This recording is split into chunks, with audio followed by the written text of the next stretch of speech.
Meus amigos, como enfrentar eventos climáticos extremos nas cidades do Brasil é o tema da nossa apresentação a partir deste momento. O que nós pretendemos é demonstrar que há soluções que podem ser adotadas pelos governantes do Brasil em todos os níveis, federal, estadual e municipal, para proteger as cidades brasileiras afetadas por eventos climáticos extremos, em consequência do aquecimento global e da consequente mudança climática global que tende a ser catastrófica. Há bastante tempo temos publicado artigos através de vários websites e vídeos através de nosso canal Fernando Alcoforado do YouTube, versando sobre o planejamento das cidades no sentido de torná-las sustentáveis e inteligentes, e, sobretudo, para que elas possam lidar com eventos climáticos extremos, com a ocorrência de inundações, vendavais e o aumento do nível do mar. Os alagamentos e as enchentes, as inundações, elas estão sendo recorrentes em nosso país, em várias cidades, em várias regiões do Brasil, tanto no Nordeste, quanto no Norte e Nordeste, quanto também no Sul do país e na região Sudeste.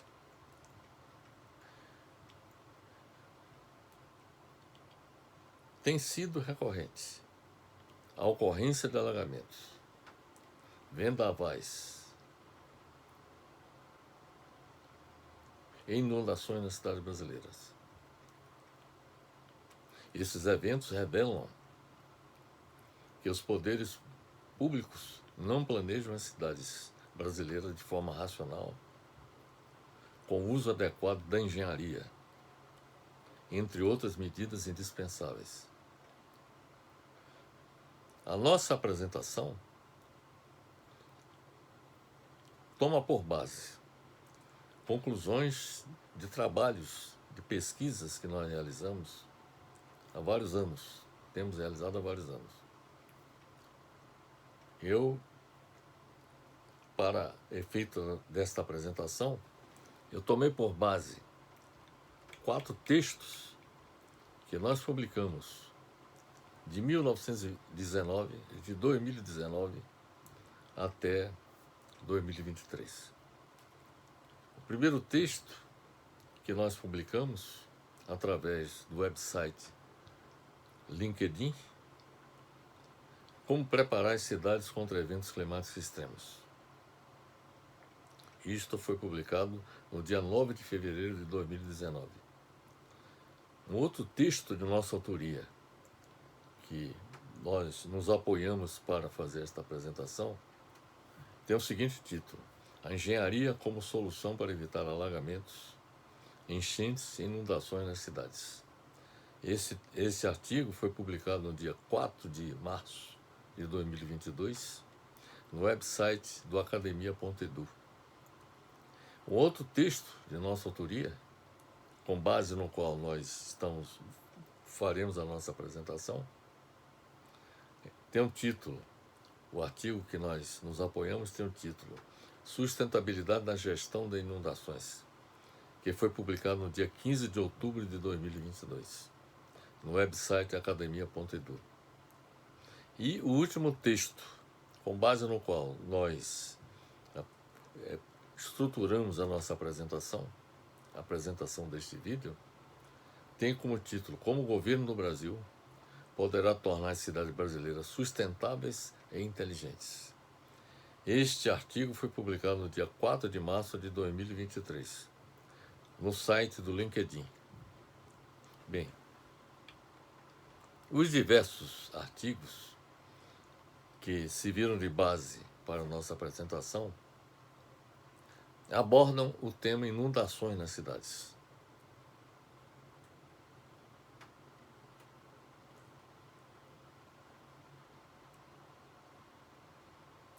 E foi baseado neste fato de nós tratarmos da questão das inundações, que eu fui convidado pelo professor Said Islamian, que é professor de universidade norte-americana, para escrever o capítulo 2 do Manual de Inundações que ele estava produzindo. Ele me solicitou que eu escrevesse o capítulo 2, cujo título é Sustainability in Flood Management, ou seja, sustentabilidade na gestão das inundações. Isso foi publicado no Flood Handbook Impacts and Management, traduzindo para o português, Manual de Inundações, Impactos e Gestão. Este é um manual de 547 páginas, que foi elaborado sob a coordenação dos professores Said Islamian e Fakhrizek Islamian, e publicado pela editora CRC Press, em Boca Raton, na Flórida, Londres, na Inglaterra e Nova York, nos Estados Unidos. Em todos esses textos, esses artigos que há pouco nós citamos, enfatizamos que os eventos climáticos extremos que se repetem nas várias cidades do Brasil revelam a incompetência e irresponsabilidade dos poderes públicos, ao não planejarem as cidades brasileiras para fazerem frente às inundações. No mundo, esse é um dado que é importante observar, produto das pesquisas que nós realizamos. No mundo, as inundações são responsáveis pela morte de quase o dobro do número de pessoas, mais do que tornados e furacões juntos contribuem. O impacto importante resultante na inundação repentina é o deslizamento de terra. No Brasil, deslizamento de terra provocados por chuvas acontecem em todo o território nacional e são mais comuns durante os meses de verão. No Brasil, 5,7% de seu território apresenta risco muito elevado para esse tipo de movimento de massa, ou seja, deslizamento de terra. As regiões sul e sudeste do país concentram o maior número de áreas de alto risco de deslizamentos. Uma das áreas mais afetadas no Brasil é a região serrana do Rio de Janeiro. Isso se deve ao fato desta estação do ano, ou seja, o verão, ser a mais chuvosa do país, com precipitações recorrentes e intensas em diversas regiões. Além das causas naturais associadas a esse fenômeno, a urbanização desordenada e sem planejamento potencializou a sua ocorrência, com as construções realizadas nas encostas de morros e serras, lugares já altamente suscetíveis aos movimentos de massa. Nesse processo, a população de baixa renda, que não dispõe de meios suficientes para comprar ou alugar uma casa nas áreas centrais da cidade, se desloca para as áreas periféricas e zonas de maior risco, como as encostas de morros. E isto acontece em todas as cidades do país. Lá são fixadas residências, comércios e outros estabelecimentos, o que adiciona peso ao solo. Soma-se a isso a retirada da cobertura vegetal para abertura de áreas para construção, o que causa a remoção da proteção natural do solo contra o impacto direto da água da chuva. Além dos riscos de deslizamentos, meus amigos, temos no Brasil o risco de rompimento de barragens. Das 24 mil barragens do Brasil, apenas 780 passaram por fiscalização, segundo a Agência Nacional de Águas, a ANA, com base em dados de 2017. O Brasil tem 156 barragens em condição crítica espalhadas pelo país, segundo a Agência Nacional de Águas. No Brasil existem 780 barragens de rejeitos de mineração, como a de Brumadinho, que foi o acidente mais letal já registrado pelo setor de mineração do Brasil, com 241 vítimas fatais. Em 5 de novembro de 2015, a barragem de rejeitos no distrito de Bento Rodrigues, em Mariana, Minas Gerais, despejou de 50 a 60 milhões de metros cúbicos de lama, equivalente ao volume do Pão de Açúcar, no Rio de Janeiro, que tem 48 milhões de metros cúbicos. Em Salvador, quase metade da população vive em áreas com risco de desabamento e alagamento. Isso de acordo com o IBGE. Salvador lidera o ranking do Nordeste com o maior número de pessoas vivendo em áreas com risco de desabamento e alagamento. A capital baiana ocupa o 3º lugar no ranking de todo o país. A ocupação desordenada na cidade é considerada como uma das causas dos desastres, que já provocaram muitas mortes. Segundo a Defesa Civil de Salvador, a Codesal, Salvador tem 400 áreas de risco. E nestes locais são mais de 1.000 pontos de perigo.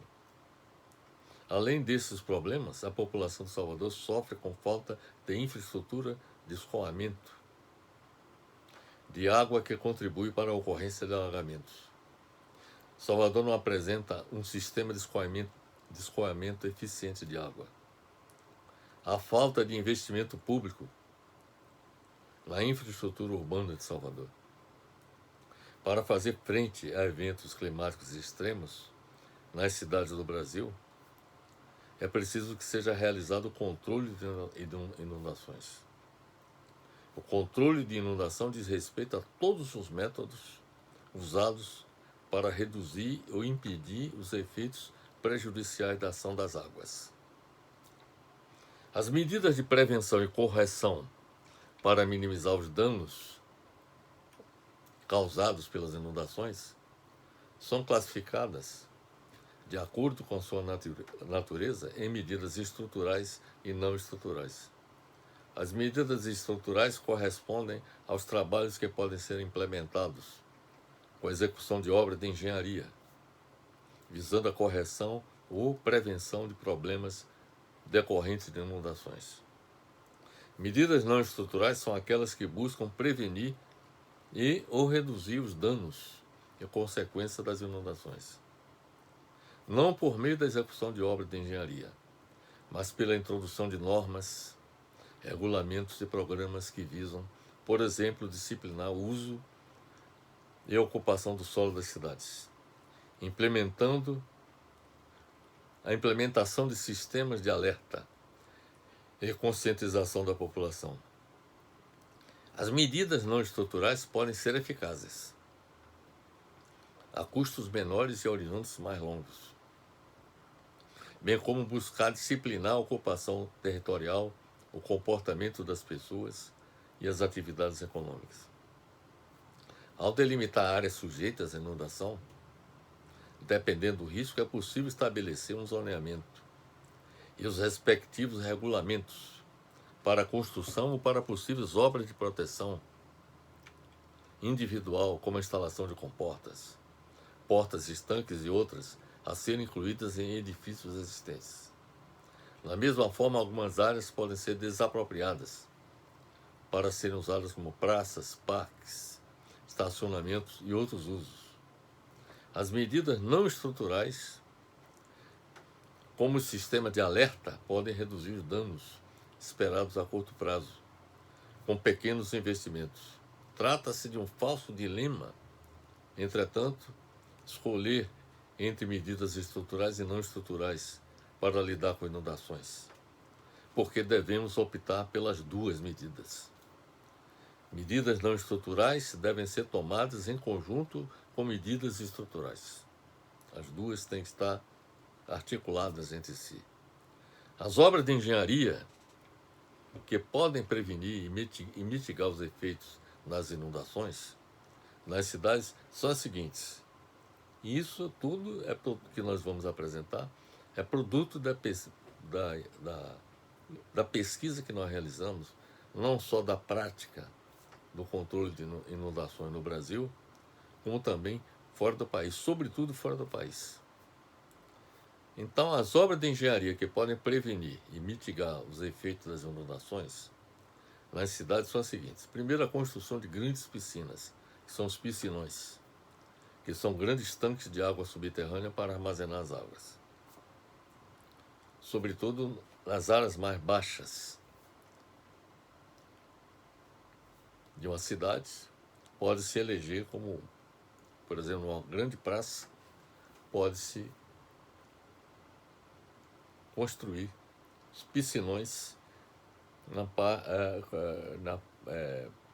subterrâneos, abaixo da praça ou do parque, daqueles parques existentes.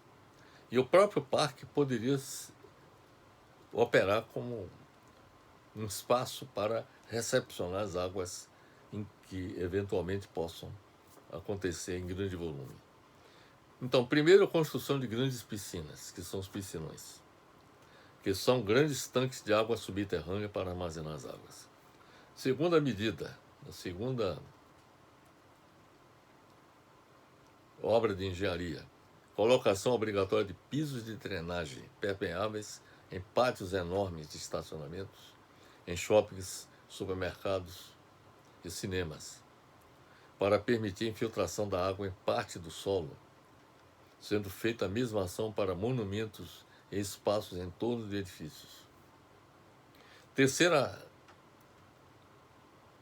obra de engenharia que pode ser feita diz respeito ao uso de drenos e calhas em volta de todas as casas para desviar a água da chuva para um reservatório ou área de disposição. Quarta obra de engenharia significaria a manutenção, sempre que possível, de algumas áreas verdes para que a água seja absorvida pelo solo. Quinta obra de engenharia significaria a retificação de rios e córregos, construção de represas e canais em grandes rios, que estendem suas bacias de contenção. Sexta obra de engenharia significaria a existência de um monitoramento meteorológico do clima para identificar a ocorrência de eventos extremos. É importante trabalhar com as informações produzidas pelo Serviço de Meteorologia. E, finalmente, a última ação que está relacionada com as obras de engenharia é a implementação de um sistema de defesa civil, que deve ser capaz de, pelo menos, alertar com sirenes as pessoas e ter um esquema para removê-las das casas em tempo com alguns pertences e acomodá-los.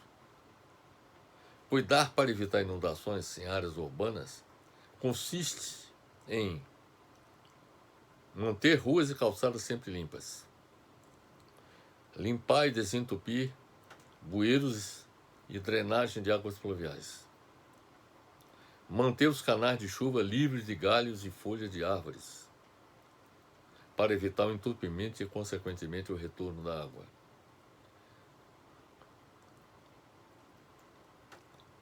Colocar saco de lixo nas calçadas apenas próximo do momento em que o caminhão de coleta de lixo chegar, evitando que sejam puxados para dentro de um bueiro ou do chover. Outro cuidado que precisa ter é a disponibilidade de uma bomba de drenagem à mão, se a inundação não puder ser evitada. Então se utiliza uma bomba para bombear água para um local mais apropriado. E, finalmente, usar a tecnologia holandesa e britânica à prova de inundação como uma casa anfíbia flutuante, que permite que ela flutue da mesma forma que o barco. Eu próprio visitei Amsterdã e tive a oportunidade de ver algumas casas flutuantes construídas pelos holandeses, onde várias famílias habitam essas casas. O aquecimento global e a consequente mudança climática global, que tende a se agravar, está contribuindo para a ocorrência de chuvas intensas e inundações em todo o mundo. Devido ao aquecimento global, a atmosfera retém mais umidades. Aí já é a explicação técnica para os problemas que nós todos estamos enfrentando no Brasil e em outras partes do mundo. Devido ao aquecimento global, a atmosfera retém mais umidade, o que significa que quando as nuvens de chuva se tornam densas, mais água é liberada. Até o fim do século XXI, tempestades de grande magnitude serão mais frequentes, segundo estudo publicado pelo periódico Geophysical Research Letters, usando simulações de computador. As inundações que devastaram algumas cidades do oeste e do sul da Alemanha, Henan na China e Londres na Inglaterra em 2020, demonstram a vulnerabilidade de áreas altamente populosas do mundo a enchentes catastróficas. As enchentes catastróficas que varreram a Europa e a China são um alerta de que represas, diques e sistemas de drenagem mais fortes são tão urgentes quanto medidas de prevenção em longo prazo contra as mudanças climáticas. Porque eventos climáticos que já foram raros estão cada vez mais comuns. Cortes drásticos em emissões de gases de efeito estufa são certamente necessários para combater a mudança climática, que, no entanto, não resfriarão o planeta a curto e médio prazo.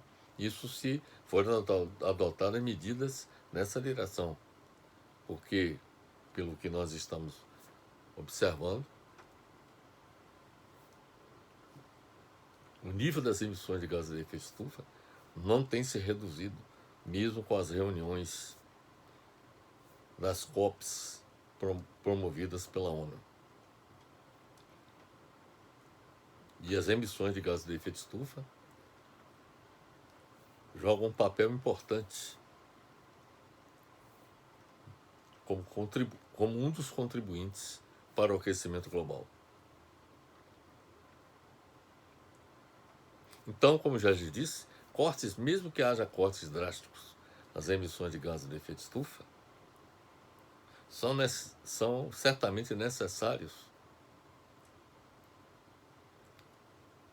ações como medidas no sentido de as cidades e os países se prepararem para enfrentar os eventos extremos, porque eles vão continuar por muitos anos, mesmo que algumas medidas de contenção da emissão desses gases sejam postas em prática.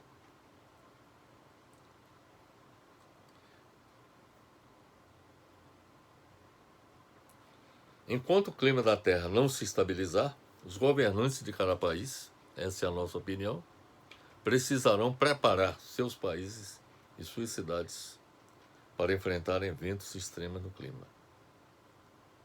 Em muitos países, os rios propensos a inundações são cuidadosamente gerenciados. Essa é uma das preocupações que todos nós deveríamos adotar.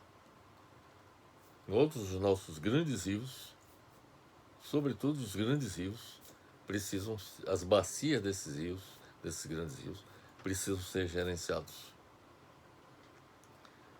E precisam ser realizados estudos no sentido de adotar medidas que permitam evitar que o extravasamento das águas desses rios contribuam para provocar inundações não só nas cidades, mas também na zona rural.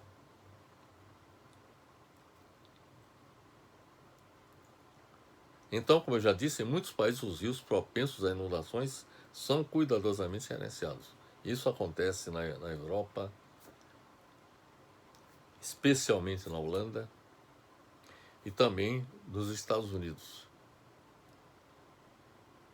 Em muitos países, esses rios, repito, são cuidadosamente gerenciados. A bacia desses rios, existe uma preocupação permanente no sentido de acompanhar a evolução de cada um desses rios. Defesas, como diques, reservatórios e represas, são usados para impedir que os rios transbordem. E aí é que entra investimentos em obras de engenharia. É imprescindível que os governos do Brasil, em todos os seus níveis, federal, estadual e municipal, preparem planos de contingência para evacuarem as populações que possam ser atingidas em consequência de alagamentos, enchentes e inundações, minimizando desta forma as mortes e os prejuízos delas decorrentes. Compete aos governos federal e estadual fiscalizarem e monitorarem as barragens e adotar medidas que impeçam o seu rompimento. Então, por exemplo, nós falamos que no Brasil há várias barragens que estão ameaçadas de rompimento. Então é importante que os governos federal e estadual fiscalizem e monitorem essas barragens, para evitar o que aconteceu, por exemplo, com Brumadinho e Mariana.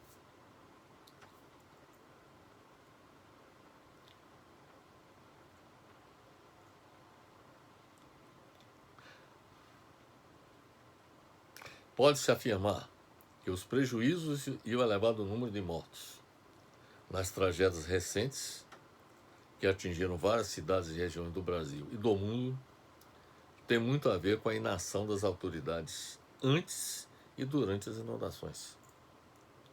O poder público só atuou depois da tragédia, o que não deixa de ser um fato lamentável. Prevenção, meus amigos, é a palavra-chave quando o assunto é alagamento, enchente e inundação. Grande parte dos recursos deveria ser destinada à prevenção.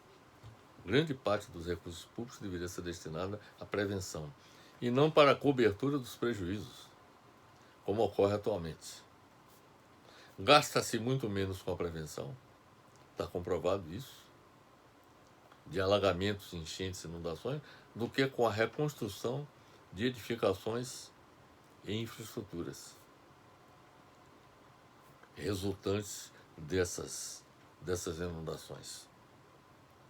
A Prefeitura Municipal tem um papel fundamental no sentido de evitar alagamentos, enchentes e inundações nas cidades. Para tanto, deve elaborar um plano diretor de desenvolvimento municipal que contemple, entre outras medidas, a adoção de soluções para minimizar ou eliminar os riscos enfrentados pela população. A identificação sistemática de áreas de risco, a fim de estabelecer regras de assentamento da população. Se possível, impedir que as populações ocupem essas áreas de risco. Pela Constituição Federal, esse plano que eu estou citando, esse plano diretor de desenvolvimento municipal, é obrigatório para municípios com mais de 20 mil habitantes. Além disso, deve fiscalizar as áreas de risco, evitando o assentamento perigoso, aplicar multas quando o morador não atender as recomendações, elaborar planos de evacuação com sistema de alarme e indicar as áreas que são seguras para a construção, com base no zoneamento. Todo morador deve ser informado do que e como fazer para não ser atingido pelas enchentes. É uma outra preocupação, é o sistema de informações da população. 3 órgãos são essenciais nas ações de prevenção das enchentes em um município. Primeiro, o órgão municipal de defesa civil, que é responsável pela execução, coordenação e mobilização de todas as ações de defesa civil no município, cuja principal atribuição é conhecer e identificar os riscos de desastres no município, preparando a população para enfrentá-los com a elaboração de planos específicos. Para cada local, área de risco, é necessário que haja um plano específico para salvaguardar a vida das populações que habitam essas áreas. Além do órgão do Municipal de Defesa Civil, é necessário que o órgão responsável pelo Serviço de Meteorologia informe sistematicamente a previsão do clima da cidade e da região, para orientar as ações da Defesa Civil. E, finalmente, os núcleos comunitários de defesa civil, que costumam ser estruturados, que são pessoas que trabalham de forma voluntária nas atividades de defesa civil, para colaborar com o órgão da defesa civil, visando a participação da comunidade. É importante que essas pessoas sejam preparadas para dar pronta resposta aos desastres também, colaborando com a defesa civil. Cabe ao prefeito determinar a criação do órgão de defesa civil. Todo município deveria ter um órgão de defesa civil. É importante que se levante em nosso país quais são as prefeituras que não dispõem desse organismo, a fim de que todas elas disponham de um órgão de defesa civil, a fim de poder atuar com efetividade na defesa, na proteção da população. Para lidar com os eventos climáticos extremos, as cidades devem se tornar inteligentes e sustentáveis. Essa é uma mensagem também que eu queria deixar bem claro. Que não basta apenas pensar na adoção de medidas estrito sensu de defesa civil contra desastres naturais ou inundações. É preciso que a cidade se torne inteligente e sustentável. E aí, o que é que significa, o que caracteriza uma cidade inteligente e sustentável? É a cidade ser gerida racionalmente, sabe bem, ser gerida racionalmente, com o apoio da população, com o uso da tecnologia da informação, que assegure o direito da população à terra urbana, à moradia, ao saneamento ambiental, à infraestrutura urbana, ao transporte e aos serviços públicos de qualidade, ao trabalho e ao lazer, para a atual e futuras gerações, e que assegure o direito da população a decidir sobre o destino de suas cidades. Então é importante que a população ela colabore com os poderes públicos, não só na formulação de planos e programas de desenvolvimento das cidades, em seu próprio benefício, mas também que esta população, articuladamente com a prefeitura, colabore quando da ocorrência de eventos extremos, eventos climáticos extremos.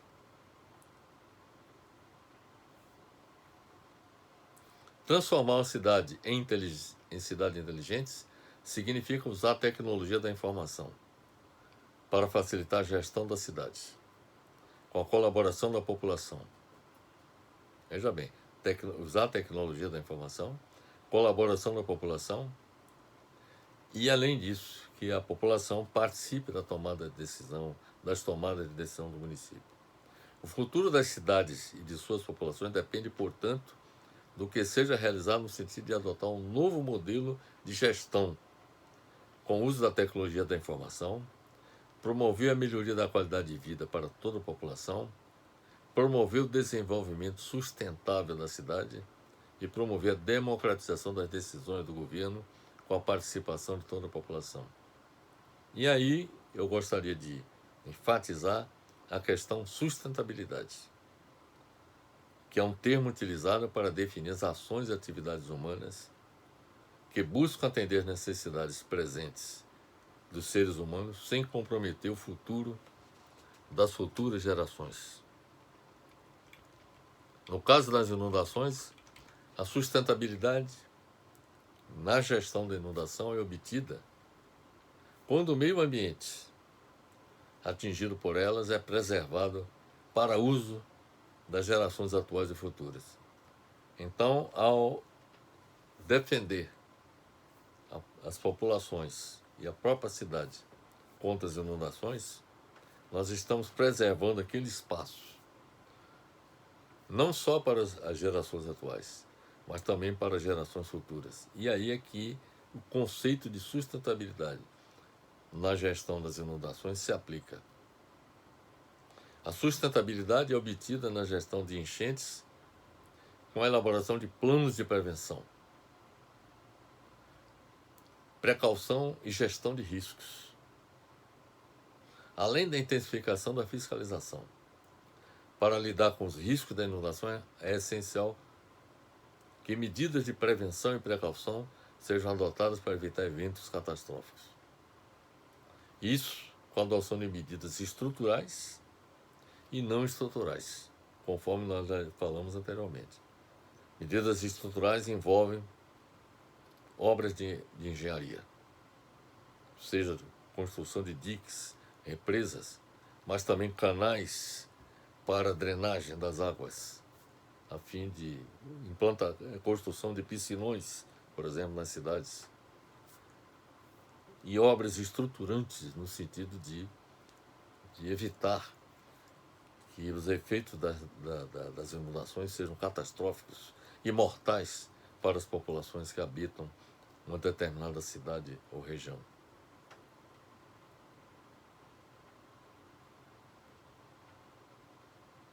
Portanto, a sustentabilidade é obtida na gestão de enchentes com a elaboração de planos de prevenção, precaução e gestão de riscos, além da intensificação da fiscalização. É importante que haja uma fiscalização permanente, um monitoramento, por exemplo, permanente de todos os cursos d'água, das bacias dos rios que estão situadas na região.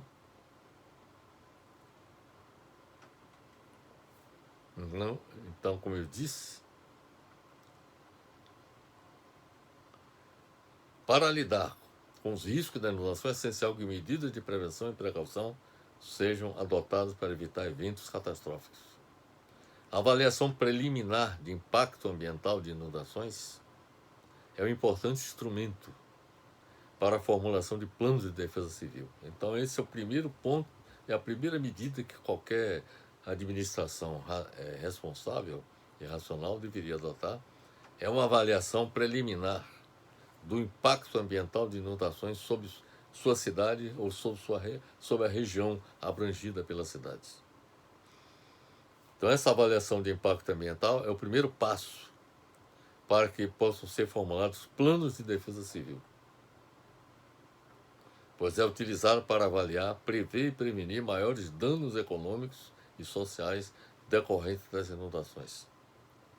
Cabe observar que as medidas preventivas ou de precaução deveriam fundamentar as políticas de gestão de risco e, sobretudo, devem estar presentes nas propostas e ações da defesa civil no enfrentamento às inundações.